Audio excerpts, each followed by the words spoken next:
बिस्मिल्लाहिर्रहमानिर्रहीम। आज हम बनाने जा रहे हैं शामी कबाब। जिसके लिए मैंने लिया है चिकन आधा किलो,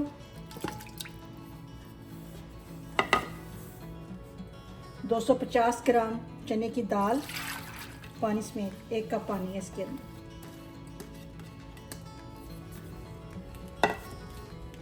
लहसुन अदरक का पेस्ट 1 टेबल स्पून, प्याज और हरी मिर्ची।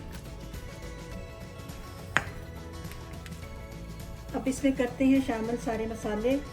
शामी कबाब का मसाला, नमक हस्बे ज़रूरत, 1 कड़ी पत्ता, हल्दी हाफ़ टी स्पून, सुरख लाल मिर्च हाफ़ टी स्पून, सूखा धनिया हाफ़ टी स्पून, ज़ीरा हाफ़ टी स्पून, लौंग 3 अदद, बादबान के फूल 1 अदद, दालचीनी 1 टुकड़ा, काली मिर्चें 4 से 5 अदद और गोल लाल मिर्चें 3 अदद। ये सब मसाले अब इसमें ऐड करते हैं।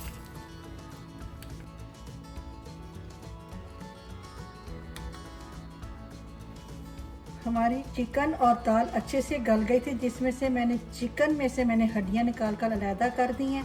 अब मैं इसे मैशर से अच्छी तरह मिक्स करती हूँ। इसमें मैंने जो खड़े मसाले डाले थे वो मैंने सारे बाहर निकाल दिए हैं।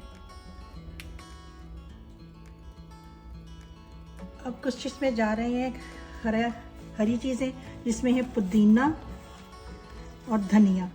मेरे पास हरा प्याज नहीं था, मैं हरा प्याज भी डालती हूँ, तो अगर आपके पास हरा प्याज हो तो वो ज़रूर डालिएगा।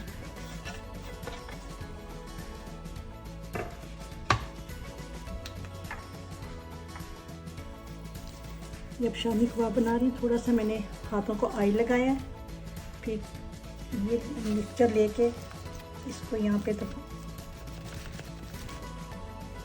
बिस्मिल्लाहिर्रहमानिर्रहीम। अब हम शामी कबाबों को फ्राई करते हैं। अंडे में डिप किया,